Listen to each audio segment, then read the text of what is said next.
BCom second year, third semester, Group A, paper first, Business Statistics. Maximum marks 100 बच्चों। ये आपसे पहले कह चुकी हूँ, फर्स्ट क्लास में कॉमन ग्रुप में डाला था कि आपकी कॉलेज की वेबसाइट पर आपके सभी सिलेबस पड़े हुए हैं, डले हुए हैं। आप उनमें से अपना जो सिलेबस थर्ड सेमेस्टर का है उसको डाउनलोड कर लीजिए। बिजनेस स्टैटिस्टिक्स का जो सिलेबस है वो 4 यूनिट में डिफाइन है। मैं आपको पढ़ रही हूँ, आप मैच करा लीजिएगा। Unit first, introduction of statistics, meaning, scope, importance and limitation, collection of data, primary and secondary data, editing of data, classification of data, frequency distribution and statistical series, tabulation of data, diagrammatical and graphical presentation of data, bar diagram, pie diagram, histogram, polygon, frequency distribution curve. Measure of second unit आपका है measures of central tendency, arithmetic mean, geometric mean and harmonic mean, median and mode, partition values, quartile, decyl and percentile. Unit third, measures of dispersion, method of limits, range, interquartile range, percentile range and its coefficient, method of averaging deviation, quartile deviation, mean deviation, standard deviation, coefficient of variance, graphic method, Lorentz curve, skewness, brief study. Unit 4th, correlation, meaning, application, types and degree of correlation, method of correlation, scattered diagram, Karl-Pearson's method, Spearman's rank method, concurrent deviation method। बच्चों ये 4 unit आपका syllabus है। Each unit 25 marks आएंगे। आपको paper pattern जैसे आता है, चारों यूनिट से एक एक क्वेश्चन 25-20 नंबर के आएंगे और चारों यूनिट से आपको 2-2 क्वेश्चन आएंगे अटैम्प्ट करने के लिए 5-5 मार्क्स के, और चारों यूनिट से 2-2 नंबर के क्वेश्चन आएंगे 10। तो ये आपको जैसा पेपर पैटर्न पुराना था वही पेपर पैटर्न है। मैं बच्चों बुक्स आपको बताऊं, जितनी भी बुक्स स्टैटिस्टिक्स की हैं सभी हिंदी इंग्लिश बोथ हैं। SM Shukla business statistics, KL Gupta business statistics, BN Gupta business statistics, BK Singh business statistics. Jawahar publication की एक बुक है SK वार्ष्णेय, बहुत अच्छी बुक है। आप जो भी बुक परचेज करें उसमें दोनों सेमेस्टर थर्ड एंड फोर्थ का सिलेबस मौजूद है। आपको बार बार बुक्स खरीदने की ज़रूरत नहीं होगी। आप एक बार बुक परचेज कर लें और दोनों सेमेस्टर में आपके काम आएगा। मैं आपको introduction, meaning, definition, significance, scope, limitation of statistics ये बताऊंगी। स्टैटिस्टिक्स वर्ड कहाँ से ओरिजिनेट हुआ? Origin of the word statistics. The word statistics of English language has either been derived from the Latin word status or Italian word statistica. Latin word status STATUS or Latin word statistica STATISTICA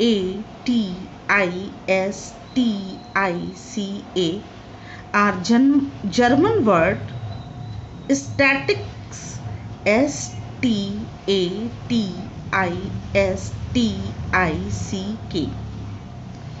In each case it means an organized political state.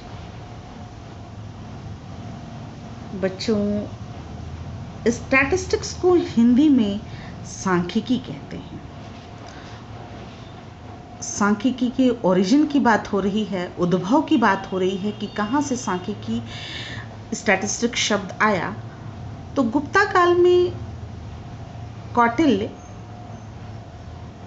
ने एक राज्य की व्यवस्था बनाई थी और उस राज्य की व्यवस्थाओं में संख्याओं के अंकन के आधार पर उन्होंने राज्य की व्यवस्था बनाई थी। मैं समझती हूँ कि वहाँ से भी हमारे देश में स्टैटिस्टिक्स ओरिजिनेट हुई और वहीं से हम समस्याओं को अंकन करने लगे और समस्याओं की नंबरिंग करने लगे। और जब समस्याओं की नंबरिंग होने लगी, समस्याओं को न्यूमेरिक फॉर्म में डिफाइन किया जाने लगा, तो समस्याओं के रिजल्ट को इजी और एक्यूरेट और साइंटिफिक तरीके से जो अचीव किया जाता है वो इंडियन तरीका है। और उसी की वजह से सांख्यिकी को हम लोग हिंदी में संख्याओं के आधार पर, संख्याओं के अंकन के आधार पर समस्याओं का अध्ययन करने को ही सांख्यिकी कहते हैं। बच्चों, जर्मन के एक ऑथर हैं गॉटफ्राइड ओकेनवॉल, इनको प्रोपाउंडर कहते हैं, यानी फादर ऑफ स्टैटिस्टिक्स भी कहते हैं। ये हम लोगों को यही पढ़ना है कि फादर ऑफ स्टैटिस्टिक्स गॉटफ्राइड ओकेनवॉल हैं और ये जर्मन के थे। इसको आप नोट कर लीजिएगा। नेक्स्ट है meaning of statistics. Broadly speaking, the word statistics mean statistics are statistical data. Statistical method are science of statistics. Statistics को समंक या सांख्यिकी समंक, सांख्यिकी या सांख्यिकी विधियाँ, सांख्यिकी विज्ञान, ये सब जो है एक स्टैटिस्टिक्स का फॉर्म है। The common refers the word statistics as numerical data. For example, statistics of national income, statistics of automobile accident, employment statistics, market statistics, production statistics, import and export statistics. बच्चों, you compute meaning the statistic, 3 meanings आ रहा है सामने। You compute statistics by statistics from statistics. Next,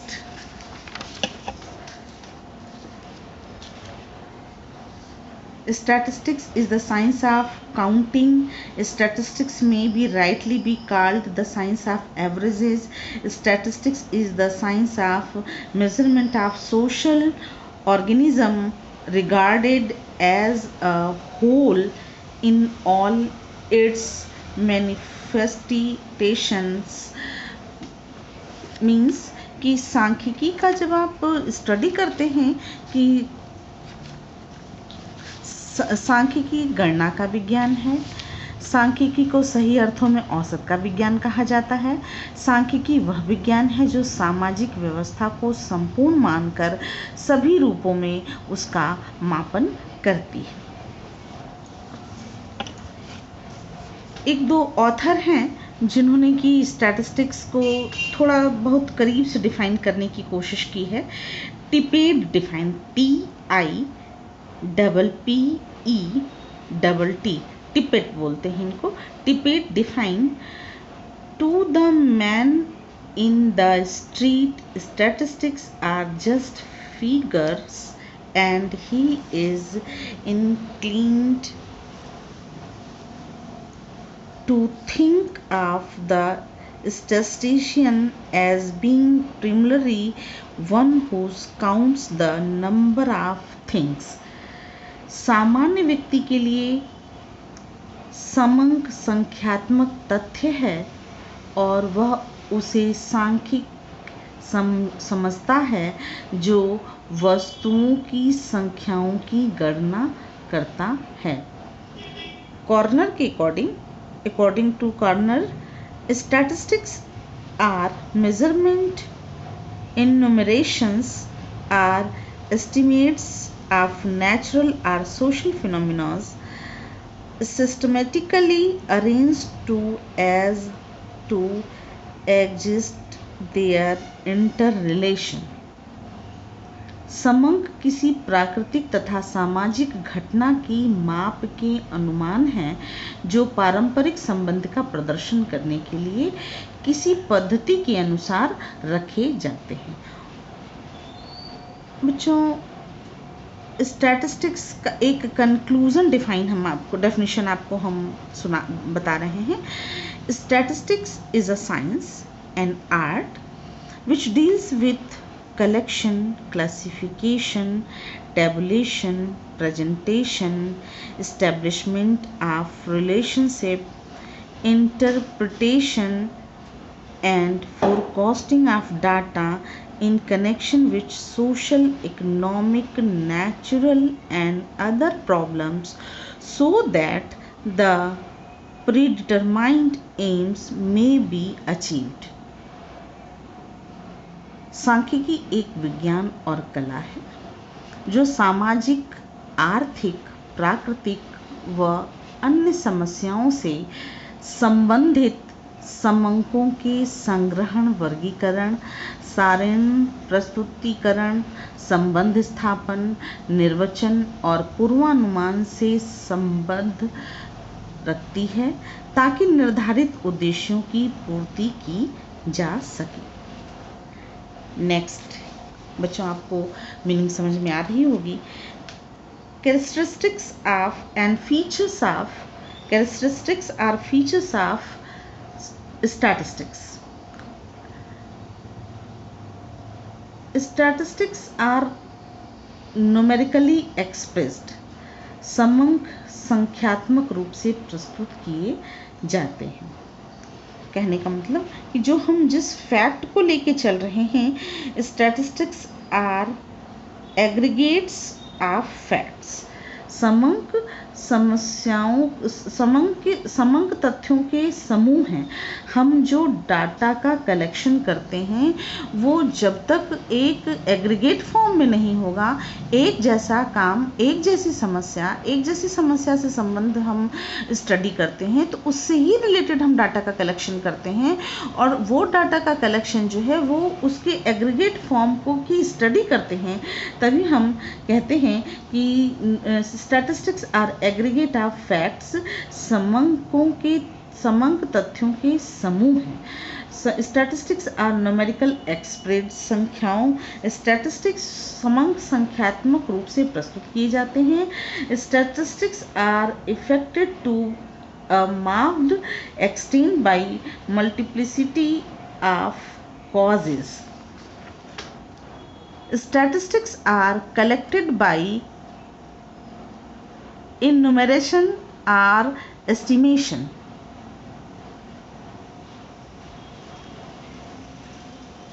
Statistics are collected in systematic manner for predetermined purpose and a reasonable standard of accuracy is expected in their collection.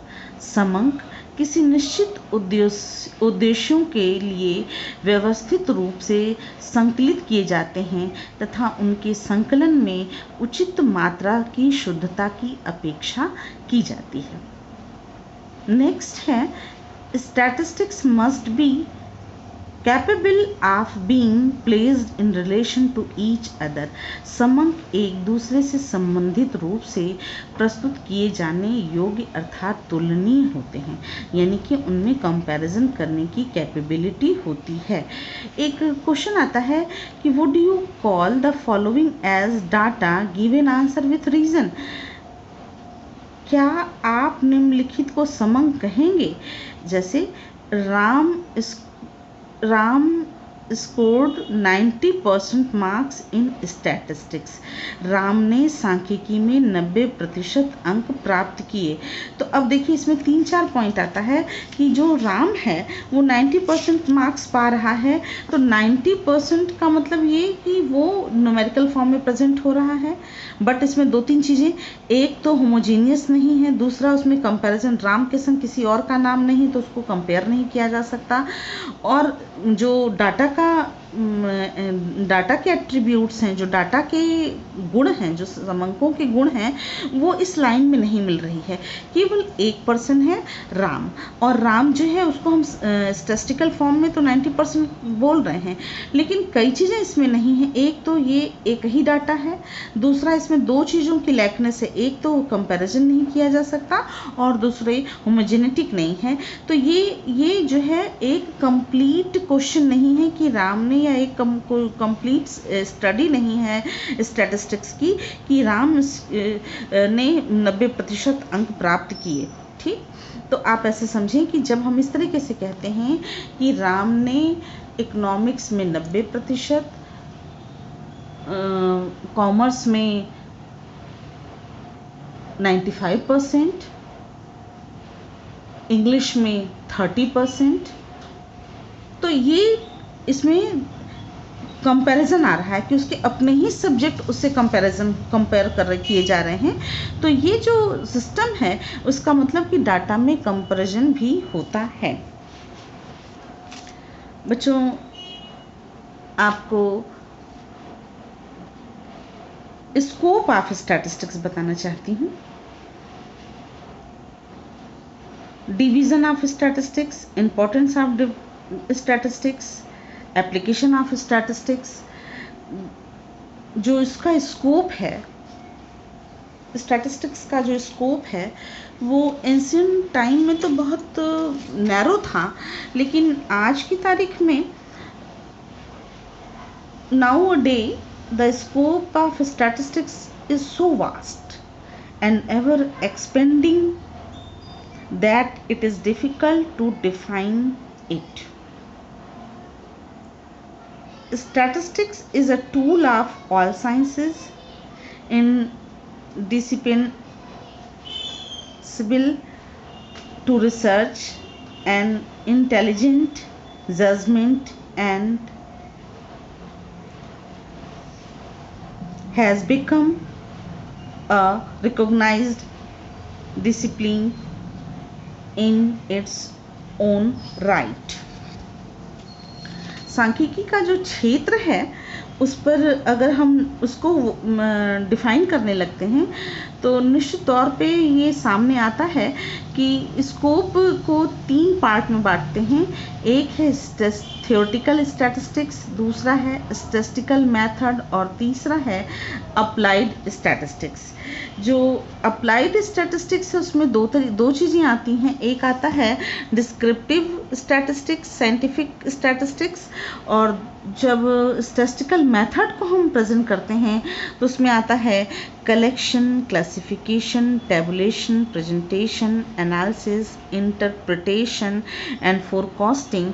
और जब हम theoretical statistics को present करते हैं तो केवल आता है प्रोबेबिलिटी थ्योरेटिकल एस्पेक्ट है। स्टैटिस्टिकल मेथड में collection, classification, tabulation, presentation, analysis, interpretation, forecasting, ये यानी कि संकलन, वर्गीकरण, सारण, प्रस्तुतिकरण, विश्लेषण, निर्वचन एवं पूर्वानुमान, ये स्टैटिस्टिकल मेथड्स हैं। और व्यवहारिक सांख्यिकी में विवरणात्मक सांख्यिकी और वैज्ञानिक सांख्यिकी, जिसको अप्लाइड साइंस स्टैटिस्टिक्स कहते हैं, और थ्योरेटिकल में केवल प्रायिकता या प्रोबेबिलिटी आता है। नेक्स्ट टॉपिक है आपका बच्चों स्टैटिस्टिक्स में nature of statistics. Statistics is an art as well as a science. सांख्यिकी विज्ञान और कला दोनों है. किसी भी सब्जेक्ट को अगर हम साइंस कहते हैं तो लॉजिकली वो निश्चित रूप से लॉजिकली वो ये डिफाइन करता हो कि उसमें 4-5 चीज़ें होनी ही होनी चाहिए. फर्स्ट है observation, hypothesis, prediction, verification and resultation. कि आप किसी सब्जेक्ट को साइंस कब मानते हैं, जबकि उसमें देख करके निरीक्षण किया जा सकता है, उसको क्रमबद्ध किया जा सकता है, उसकी रीतियों को व्यवस्थित किया जा सकता है. आप उसके लिए हाइपोथेसिस यानी कि आप उसके लिए एक कल्पना कर करके और उस कल्पना के आधार पर आप उसका एक रिजल्ट प्राप्त कर सकें. नेक्स्ट जो प्रेडिक्शन है, मीनिंग आप उसके क्या कारण था, किस कारण से ये कॉज एंड इफेक्ट, क्या कारण था और कारण और इफेक्ट दोनों एक दूसरे को डिफाइन कर रहे हैं कि नहीं, जो कारण था वो सही था कि नहीं, और उस कारण से जो इफेक्ट क्रिएट हो रहा है वो सही है या नहीं. फॉर एग्जांपल कि अगर आज की तारीख में कोविड-19 की वजह से हमारा जो इकोनॉमिक सिस्टम है वो बहुत स्लो हो गया है, तो कॉज है ना कि कोविड-19 आया और हमारी सारी व्यवस्थाओं को डंप कर दिया, लॉकडाउन लग गया, लोग अपने घरों से नहीं निकले, बहुत से काम नहीं हुए. जो हॉस्टल का व्यवसाय करते हैं, बच्चे स्कूल नहीं आ रहे हैं, बाहर से पढ़ने नहीं आ रहे हैं, तो हॉस्टल चल नहीं रहा है, तो काम करने की जो व्यवस्था थी, जो सब कुछ था, जो इनकम का सोर्स था, वो सब इस समय बंद पड़ा हुआ है. और बंद पड़े होने की वजह से कहीं ना कहीं जो अपने वो पैसों को, जो अपने वो इनकम को अदर प्लेस पे लगाता था, अपने बच्चों के पढ़ाने में, अपने घर गृहस्थी को चलाने में जो पर्सन लगाता था, वो सारी चीज़ें जो हैं वो स्लो मूवमेंट में आ गई. तो कोई ना कोई कॉज था, और वो कॉज जो है, जो हम आपको ये बता रहे हैं, डाटा है, डाटा के बिहाफ पे बोल रहे हैं. वो डाटा जो है वो डिफाइन कर रहा है कि ये कॉज था कोविड-19 के महामारी की वजह से जो प्रॉब्लम आई, उससे सबका जीवन प्रभावित हुआ. अब हर व्यक्ति, हर व्यापार, हर बिजनेस, ईच पर्सन एक दूसरे से ऐड है, जुड़ा हुआ है, और जुड़े होने की नाते सब एक दूसरे इंटरडिपेंडेंट हैं. अगर एक व्यक्ति अपना इनकम कर रहा है तो वो दूसरों पर कैसे खर्च करता है, वो दूसरी जगहों पर कैसे उसको खर्च करता है, तो दूसरा व्यक्ति जहाँ पर वो इनकम खर्च हो रहा है, वो व्यक्ति का जो इनकम होगा, नेक्स्ट वाले का जो इनकम होगा, वो कहाँ पर खर्च कर रहा है, इन्वेस्टमेंट कर रहा है. तो इस तरीके से एक चेन, बीच में से चेन कहीं कहीं ब्रेक हो गया है, और उस ब्रेक की वजह से एक इफेक्ट आया कि हमारी इकोनॉमी जो है वो स्लो हो गई. नेक्स्ट है, इसमें साइंस इसलिए भी है, ये इसके आधार पर हम एक प्रेडिक्शन लगा रहे हैं, एक पूर्वानुमान लगा रहे हैं कि जब तक ये महामारी खत्म नहीं होगी, या जब तक इसका एक मेडिसिनल रिकवरी नहीं होगी इस महामारी की, तब तक लोगों के अंदर डर, भय सब बना रहेगा. काम करने की क्षमता में कमी आज आ रही है और कल भी रहेगी, जब तक कि इसका कोई ना कोई मजबूत ठोस सलूशन नहीं निकलता है.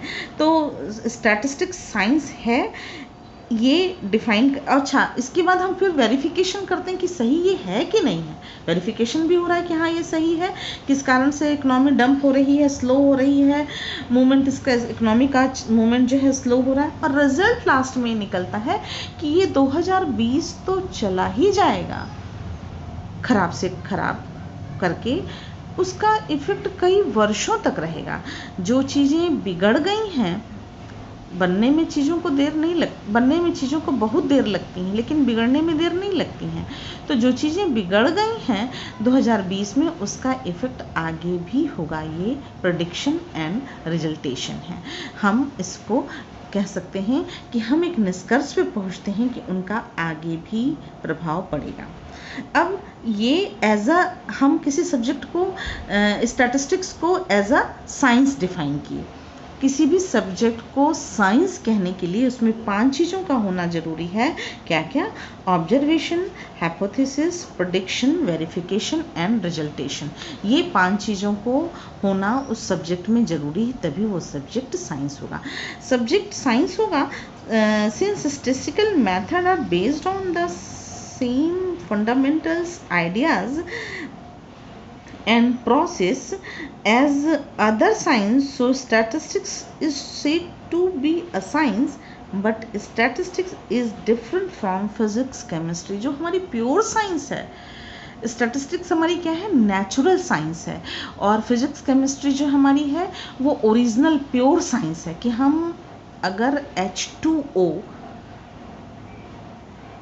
से अगर वाटर बनता है, ऑक्सीजन का एक एलिमेंट और हाइड्रोजन के 2 एलिमेंट को जब हम ऐड करते हैं तो वाटर बनता है। जब हम जैसे इन दोनों को ऐड करेंगे वैसे तुरंत वाटर बन जाएगा। ये ज़रूरी नहीं है कि जिस प्रॉब्लम से रिलेटेड हम डाटा का कलेक्शन कर रहे हैं और जितना हम इंटरप्रेटेट कर रहे हैं वो 100% सही ही हो, रिजल्ट सही ही आए या गलत ही आए रिजल्ट, ऐसा स्टैटिस्टिक्स में नहीं होता। इसलिए इसको सोशल साइंस स्टैटिस्टिक्स भी कहते हैं, सोशल सामाजिक विज्ञान भी कहते हैं, नेचुरल साइंस भी कहते हैं। नेक्स्ट टॉपिक है बच्चों आपका स्टैटिस्टिक्स लिमिटेशन। अच्छा, एक छूट रहा था, sorry. Statistics as an art. An art is an applied knowledge and creation of beauty leading to perfectness. If science is a knowledge, then art is an action. बच्चों, किसी भी सब्जेक्ट को हम साइंस और आर्ट दोनों कह सकते हैं। आर्ट्स साइंस जो है वो थियरी डेवलप करती है और आर्ट्स उस थियरी के बिहाफ पर एप्लीकेशन डेवलप करती है।